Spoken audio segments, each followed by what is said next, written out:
बुराई को दूर करो और अच्छाई का अनुगमन करो। इस विषय के ऊपर हम मनन करें। मैं एक कहानी के साथ शुरू करना चाहता हूँ। ये कहानी एक किसान की है। जो किसान बहुत ही मेहनती था और मेहनत करके, परिश्रम करके ये व्यक्ति जो है हमेशा अपने कार्य को करता था। और इस व्यक्ति के अंदर एक बहुत ही अच्छा स्वभाव, ये आदत थी। ये हमेशा अपने काम को जब भी करता था, मेहनत और लगन के साथ करता था। हमेशा उसके दिल में, उसके मन में एक विचार और एक भाव रहता था कि मेरे जीवन में कुछ भी अगर हो जाए तो फिर भी मैं परमेश्वर का धन्यवाद करूंगा और अपने काम को लगन और मेहनत से करूंगा।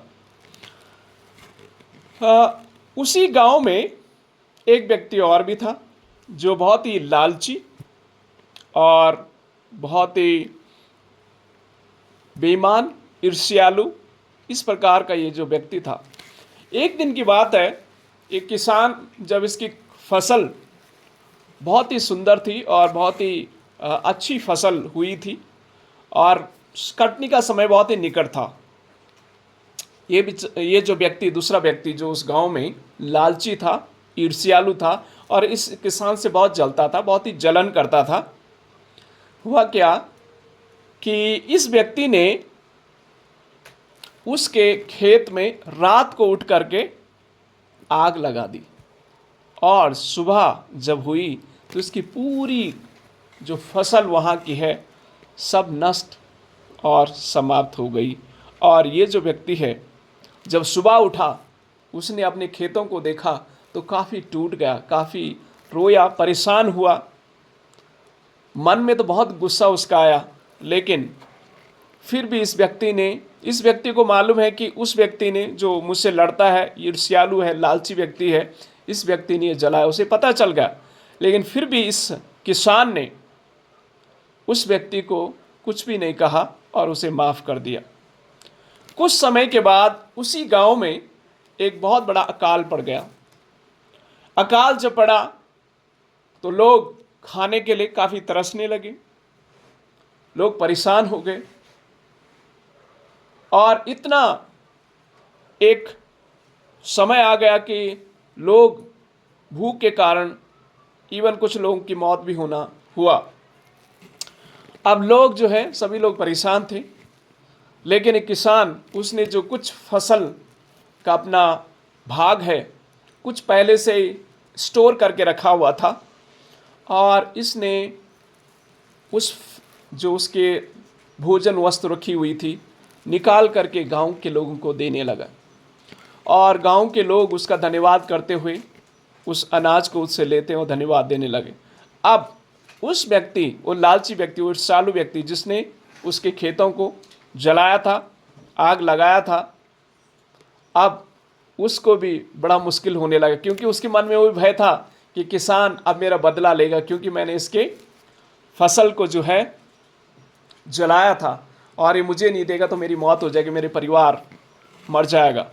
लेकिन ये किसान ने इस व्यक्ति को भी बुलाया और उसे भी भोजन वस्तु दी।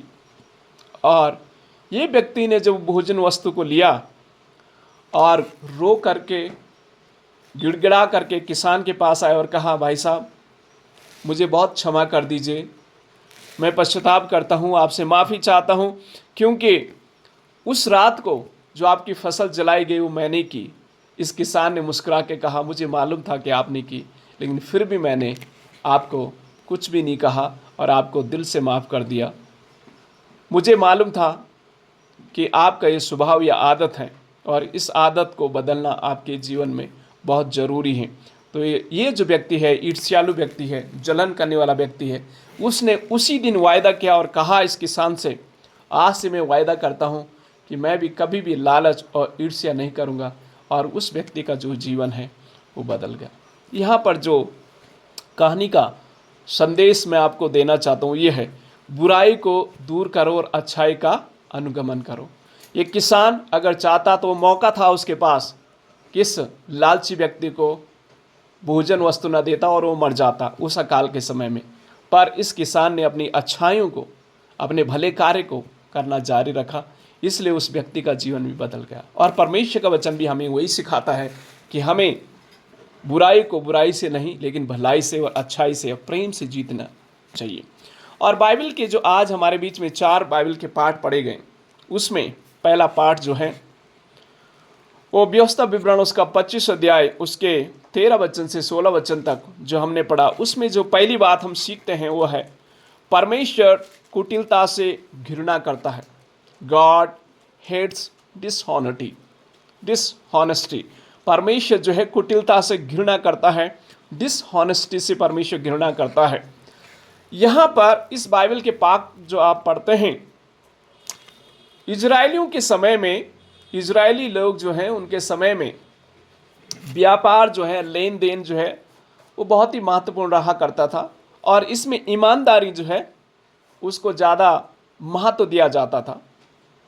और उस समय उनको वजन करने के लिए या माप करने के लिए एक मानक तय किए गए थे, या बर्तन हुआ करते थे या कुछ स्टोन के कुछ पीस हुआ करते थे। अगर किसी से कुछ सामान लेना है तो उसके लिए भी एक मानक था, एक माप था। अगर देना है तो उसके लिए भी एक मानक या मापदंड थे। तो एक्चुअली उन दिनों में क्या हुआ करता था, इजरायलियों के समय में कुछ लोग ऐसे व्यापारी थे जो धोखाधड़ी कर रहे थे, बेईमानी कर रहे थे, धोखेबाज थे। और होता क्या था, उन्होंने क्या रखा था, कुछ ऐसे बर्तन रखे हुए थे, ऐसे मापदंड के मानक रखे हुए थे। जब वो दूसरों से लेते थे तो वो अलग, उनके पास वो बर्तन थे। जब उनसे दूसरों से लेते तो अलग बर्तन थे। अलग बर्तन मतलब उसका जो साइज है, मापदंड है, थोड़ा सा बड़ा था। लेकिन जब वो किसी दूसरों को देते थे तो उसके लिए उन्होंने थोड़ा छोटा रखा हुआ था बर्तन, ताकि दूसरों को दें तो उनको कुछ फ़ायदा या लाभ हो। इस प्रकार से जो है ये बेईमानी उस समय चल रही थी। और परमेश्वर का वचन इजरायलियों के पास पहुंचता है और परमेश्वर उन्हें कहता है कि आप लोग क्या करो, इस धोखाधड़ी से, इस बेईमानी से आपको क्या करना है, बाहर निकलने की आवश्यकता है। आपको बाहर निकलने की आवश्यकता है। जब इस वचन के पाठ को आप पढ़ेंगे तो लिखा है कि अपने जो बर्तन हैं उनको क्या करो, उन बर्तनों को आप लोग क्या करो, ध्यान से उनको रखो। एक तरीके से होने चाहिए आपके, यानी अपने लाभ के लिए आप छोटे बर्तन रख रहे हो और दूसरों को देने के लिए क्या कर रहे हैं, छोटे बर्तनों का इस्तेमाल कर रहे हैं और लेने के लिए बड़े बर्तनों का इस्तेमाल कर रहे हैं। तो ये बेईमानी वहाँ पर चल रही थी। परमेश्वर का वचन एक्चुअली उनको एक आज्ञाकारिता के बारे में, परमेश्वर का वचन उनको एक सही जीवन जीने के लिए परमेश्वर का वचन उन्हें उत्साहित कर रहा है। और परमेश्वर का वचन उन्हें सिखाता है कि आप लोग ऐसे जीवन से आपको बाहर निकलने की आवश्यकता है। ऐसी गंदी आदतों से आपको बचने की आवश्यकता है। अपनी थैली में भांति भांति के अर्थात घड़ती बढ़ती बटखरे ना रखना। अपने घर में भांति भांति के अर्थात घड़ती बढ़ती नपुए ना रखना। तेरे बटखरे और नपुए पूरे पूरे और धर्म के हों, इसलिए कि जो देश तेरा परमेश्वर तुझे देता है उसमें तेरी आयु बहुत हो। परमेश्वर एक्चुअली हम सब लोगों को आशीष देना चाहते हैं, लेकिन क्या आप हमें ईमानदार हैं? क्या आप हमें ईमानदार हैं, आज्ञाकारी हैं, वफादार हैं? यही परमेश्वर का वचन उन्हें सिखा रहा है कि अगर आप जीना चाहते हैं, लंबी उम्र को चाहते हैं, हालांकि मनुष्य की उम्र एक सीमित है, 60 साल की या 100 साल के बाद उनकी मृत्यु हो जाएगी, लेकिन परमेश्वर का वचन उस जीवन की बात कर रहा है जो अनंत जीवन है। उस अनंत जीवन के बारे में यहाँ पर बात हो रही है। प्रियो, अगर आप हमें एक ईमानदारी का जीवन जीते हैं, वफादारी का जीवन जीते हैं, बेईमानी से बचते हैं और धोखेधड़ी से बचते हैं, परमेश्वर कह रहा है ऐसा जीवन, बहुतायत का जीवन आपको मिलेगा, बहुतायत की आयु आपको मिलेगी। यानी अनंत जीवन परमेश्वर उन लोगों को देगा जो ईमानदार हैं, जो आज्ञाकारी हैं, जो धोखेबाज नहीं हैं। परमेश्वर घृणा करता है ऐसे लोगों से। वचन 16 कहते हैं क्योंकि ऐसे कामों में जितने कुटिलता करते हैं वे सब तेरे परमेश्वर यहोवा की दृष्टि में घृणित हैं। परमेश्वर सबके हृदय को जानता है, हर एक इंसान को भली भांति जानता है। आज शायद आप और मैं इजरायलियों के समान, उन व्यापारियों के समान धोखेबाजी नहीं कर रहे हैं, लेकिन आज भी कहीं ना कहीं हमारे जीवन में अगर आप और मैं अनैतिकता का जीवन जी रहे हैं, अगर आप और मैं बेईमानी का जीवन जी रहे हैं, अगर आप और मैं धोखेबाजी का जीवन जी रहे हैं, ये धोखेबाजी का जीवन ये कई प्रकार से हो सकता है। अपने रिश्तों में आप धोखेबाज हो सकते हैं। अपने परिवार के साथ, पति के साथ वफादार ना होना, पत्नी के साथ वफादार ना होना, अपने कार्य में वफादार ना होना, अपने परिवारों में वफादार ना होना, ये धोखेदारी आज शायद आप और मैं इसमें कहीं फंसे हुए हैं। अगर ऐसा है, परमेश्वर का वचन हमें चेतावनी देता है कि इससे हमें बाहर निकलने की आवश्यकता है। अगर बाहर नहीं निकलेंगे, परमेश्वर कहता है मैं घृणा करता हूँ ऐसे लोगों से, और वो अनंत जीवन में प्रवेश नहीं करेंगे, वो जीवन को नहीं प्राप्त कर पाएंगे जो परमेश्वर ने देना चाहता है। तो पहली बात, परमेश्वर कुटिलता से घृणा करता है। गॉड हेट्स डिसऑनेस्टी, यानी बेईमानी से परमेश्वर नफरत करता है। तो आप और मैं अपने जीवन में ईमानदार रहें, हर एक क्षेत्र में ईमानदार रहें, अपने रिश्तों में ईमानदार रहें, अपने कार्यस्थल में ईमानदार रहें, अपने परिवार में ईमानदार रहें, अपने हर एक जीवन के हर एक क्षेत्र में ईमानदार रहें। अगर आप ईमानदार रहेंगे, परमेश्वर कहता है मैं तुम्हें बहुतायत का जीवन दूंगा। वो बहुतायत का जीवन अनंत जीवन है, वो जीवन परमेश्वर में देगा, और जिसमें हम हमेशा हमेशा के लिए परमेश्वर के साथ रहने पाएंगे। तो इस जीवन को सीखें। यूसुफ एक उदाहरण हमारे लिए हैं। यूसुफ के समय ईमानदार रहें।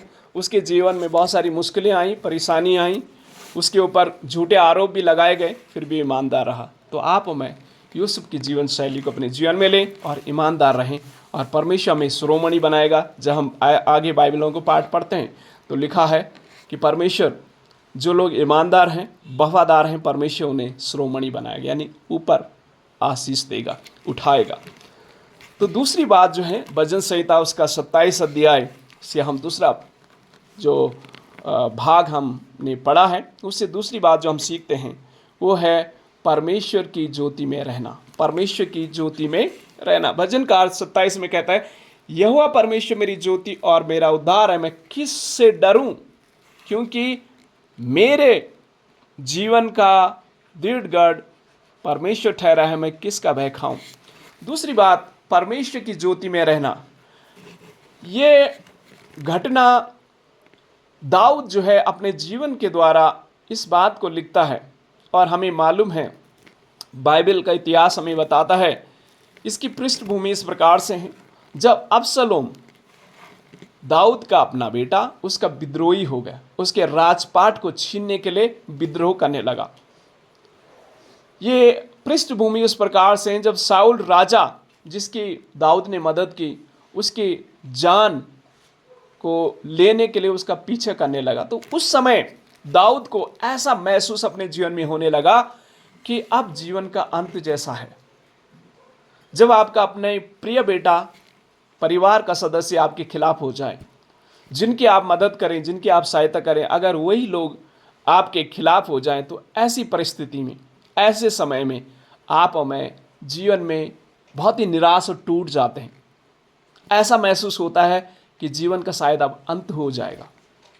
लेकिन देखिए, दाऊद के जीवन से आप और मैं से ऐसी परिस्थिति से भी, जब उसे अंधेरा जैसा महसूस होने लगा, जब उसे सब कुछ खत्म होने जैसा लगा, क्योंकि जब अपना बेटा ही राजपाट छीनने लग जाए, विद्रोह करने लग जाए, अपने घर का सदस्य, अपना प्रिय बेटा ही आपके विद्रोह में उठ जाए, तो क्या आप कर सकते हैं। ऐसी परिस्थिति में दाऊद अंदर से बहुत टूट गया था। बहुत ही उसे ऐसा लगा कि अब सब समाप्त हो जाएगा। उसके बाद साउल राजा, जिसकी उसने मदद की, साउल राजा भी उसके जान का दुश्मन हो गया, पीछे पड़ गया, पूरी सेना को लेकर उसके पीछे पड़ गया, और दाऊद को भागना पड़ा अपने जीवन बचाने के लिए। तो ऐसी समय में दाऊद, ये इसकी पृष्ठभूमि है, दाऊद इस भजन को लिखता है और कहता है, यहोवा परमेश्वर मेरी ज्योति और मेरा उद्धार है, मैं किससे डरूं। देखो, यहाँ पर सीखने की जो बात है, आप में दाऊद के जीवन से सीख सकते हैं, वो ये है, दाऊद भले जीवन में मुश्किलों में होकर गया, उसे सब कुछ अंधेरा जैसा महसूस होने लगा, लेकिन फिर भी दाऊद को इस बात को याद करता है, इस बात को महसूस करता है कि यहोवा परमेश्वर मेरी ज्योति और मेरा उद्धार है, मैं किससे डरूं। जब आप उजाले में रहते हैं, जब आप प्रकाश में रहते हैं, तो आपको डरने और भय खाने की आवश्यकता नहीं। जब लाइट चली जाती है, जब अंधेरा होता है, तो इंसान को भय और डर होना महसूस होता है। दाऊद इस उम्मीद को लेकर के, इस अनुभव से कहते हैं कि परमेश्वर मेरी ज्योति है। प्रियो, परमेश्वर सचमुच ज्योति है। प्रभु यीशु मसीह कहता है कि जगत की ज्योति मैं हूं और जगत की ज्योति तुम हो। जीवन के हर परिस्थिति में, जीवन की हर मुश्किलों में भी दाऊद ने जो है उस कठिन समय में भी परमेश्वर की उपस्थिति को महसूस किया।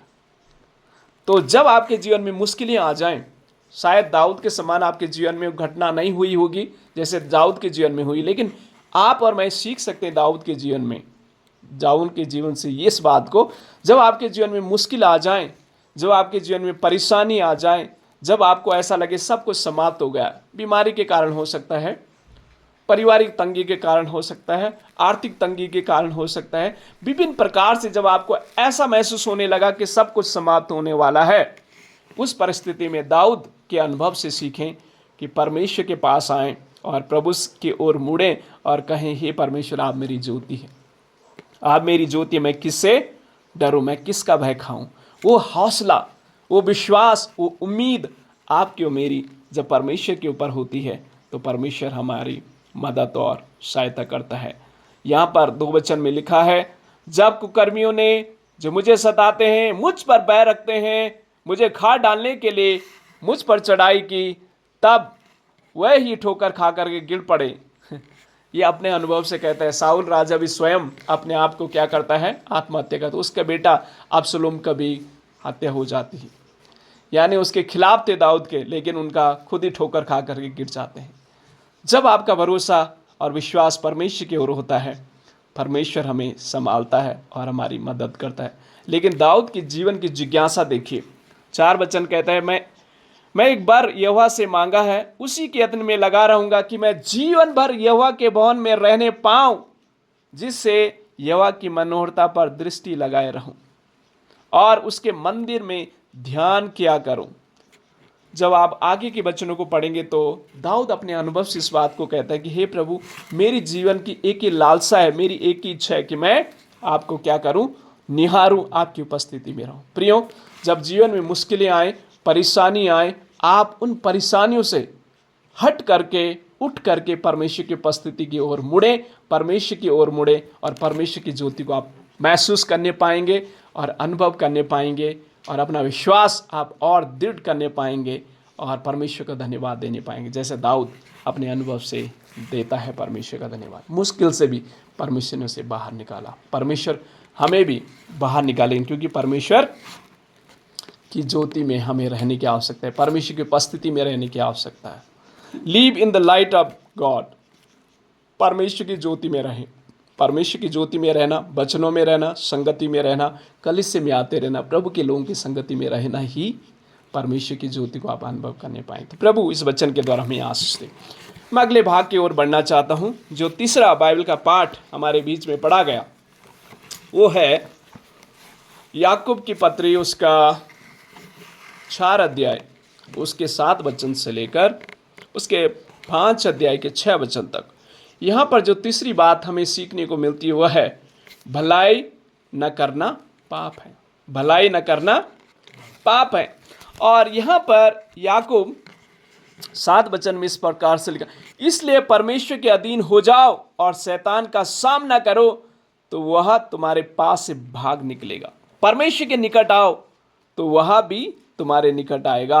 हे पापियों, अपने हाथ शुद्ध करो और हे दुष्चित्ते लोगों, अपने हृदय को पवित्र करो।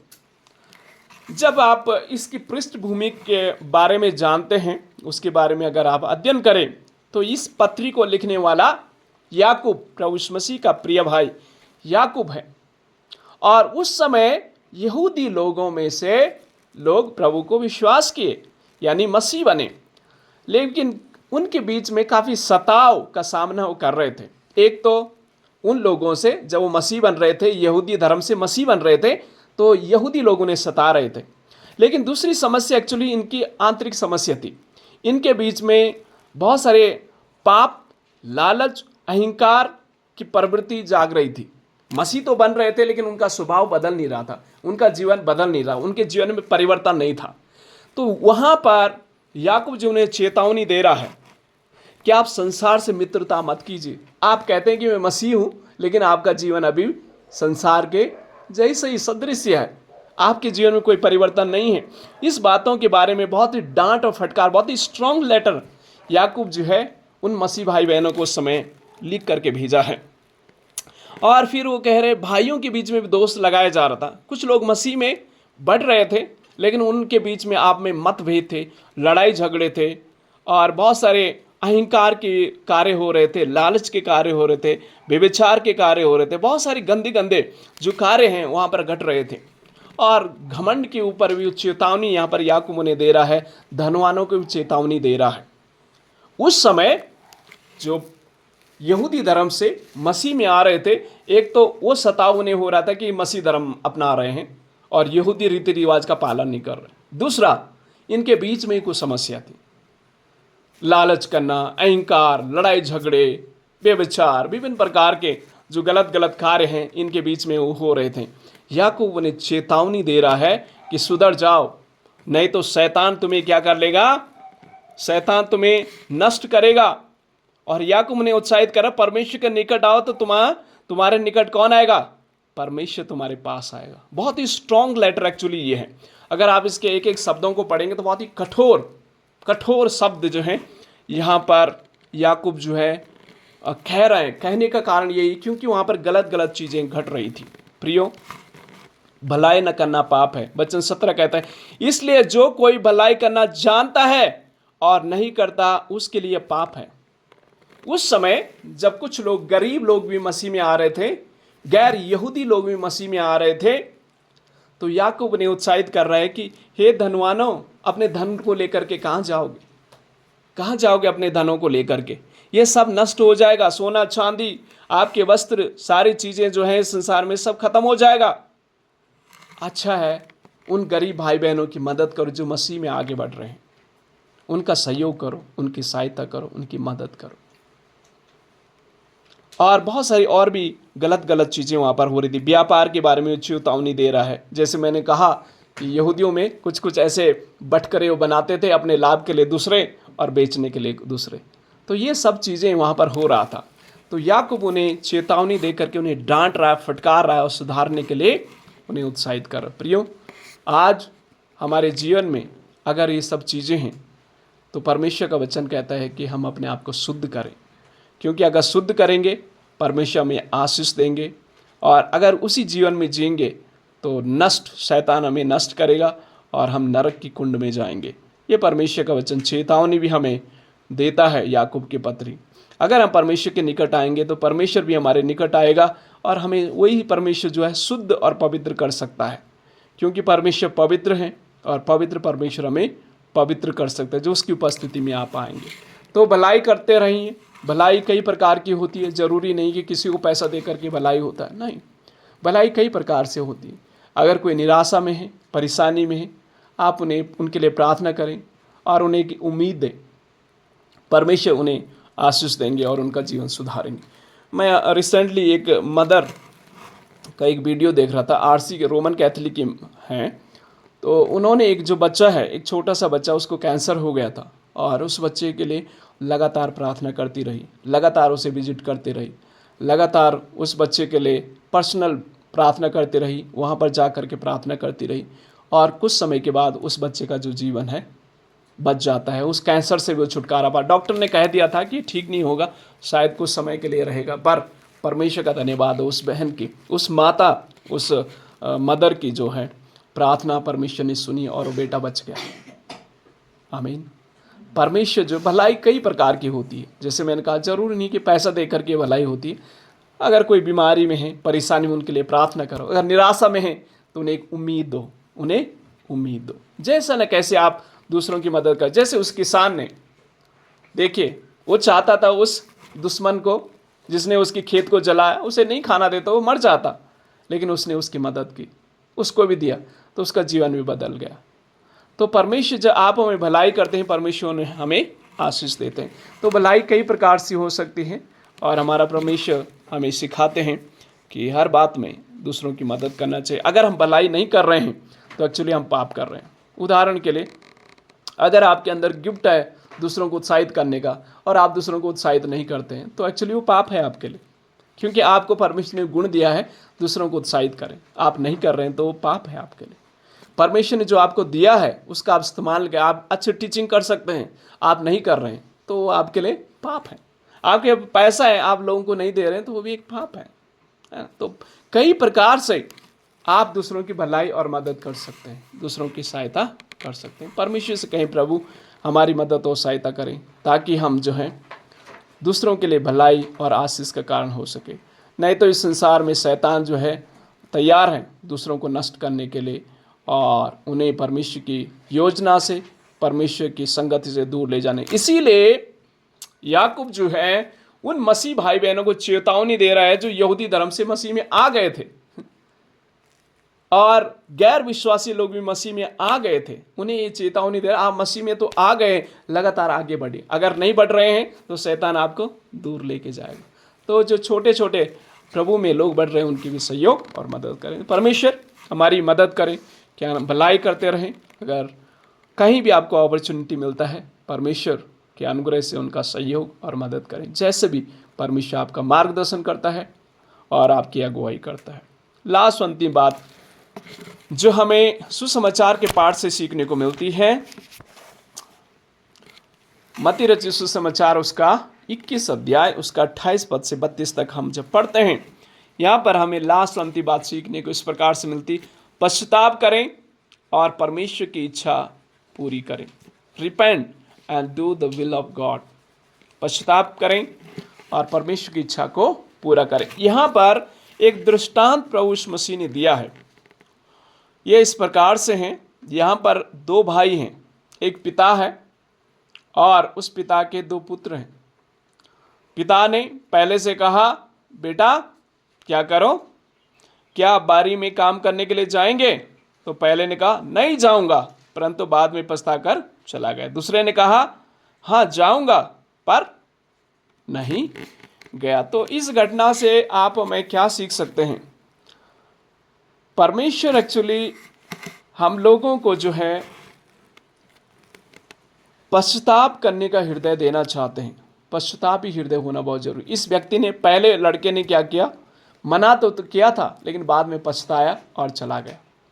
दूसरे ने हाँ किया लेकिन नहीं गया, यानी उसका जो हृदय था वो कठोर हृदय था, कठोर हृदय था। हालांकि यहाँ पर प्रभु यीशु मसीह जो है यहूदी, सादुकी, फारसी, शास्त्रियों को इस प्रकार से कह रहे हैं, ये पृष्ठभूमि है इसका, शिक्षा दे रहे हैं उनको कि देखो परमेश्वर का वचन आप तक पहुंचा, यूहन्ना ने आपको बताया लेकिन आपने मन नहीं फिराया, प्रभु के पास नहीं आए।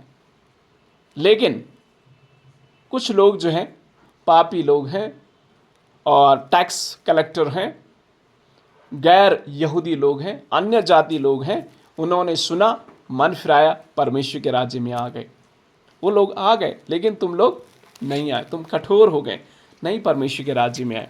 तो जो मैं पाठ यहाँ पर हम सीख सकते हैं परमेश्वर के वचन से वो है कि एक्चुअली परमेश्वर हमसे चाहता है कि हम क्या करें, मन फिराने वाले लोग बने। हाँ, कई बार हम कठोर हो सकते हैं, उस व्यक्ति के समान नहीं जाऊंगा। पिता ने कहा बेटा जाओ, लेकिन हृदय कह दिया कि नहीं जाऊंगा, लेकिन बाद में उसे रियलाइज हुआ कि नहीं, मुझे जाना चाहिए, पिता ने मुझे ये बात कही। अगर आपको मेरे अंदर पश्चातापी हृदय नहीं है तो आप और मैं एक्चुअली परमेश्वर के वचन की ओर आगे नहीं बढ़ रहे हैं, परमेश्वर की आत्मा की अगुवाई में आगे नहीं बढ़ रहे हैं। क्योंकि अगर हमारा हृदय कठोर हो जाता है, पश्चाताप नहीं करते हैं, तो एक्चुअली वो हृदय जो है वो डिमोनिक स्पिरिट है, डिमोनिक स्पिरिट है। क्योंकि शैतान वो पश्चाताप नहीं करता है, वो पश्चाताप नहीं करता है। लूसीफर पश्चाताप नहीं करता है क्योंकि परमेश्वर की उपस्थिति में जब था, वो घमंड है उसके अंदर। घमंडी लोग पश्चाताप नहीं करते हैं। तो घमंड परमेश्वर की ओर से नहीं हो, शैतान की ओर से है। अहंकार परमेश्वर की ओर से नहीं हो, शैतान की ओर से है। लालच परमेश्वर की ओर से नहीं, शैतान की ओर से। द्वेष, ईर्ष्या परमेश्वर की ओर से नहीं, वो शैतान की ओर से। परमेश्वर से कहे प्रभु हमें कठोर हृदय नहीं लेकिन कोमल हृदय दे, हमें पछतावी हृदय दे। अगर गलती हमसे हो जाती है, परमेश्वर से कहें प्रभु हमें मदद करें कि हम लोग क्या है, क्षमा मांगे और परमेश्वर हमें क्षमा करे, क्योंकि परमेश्वर विश्वास योग्य और धर्मी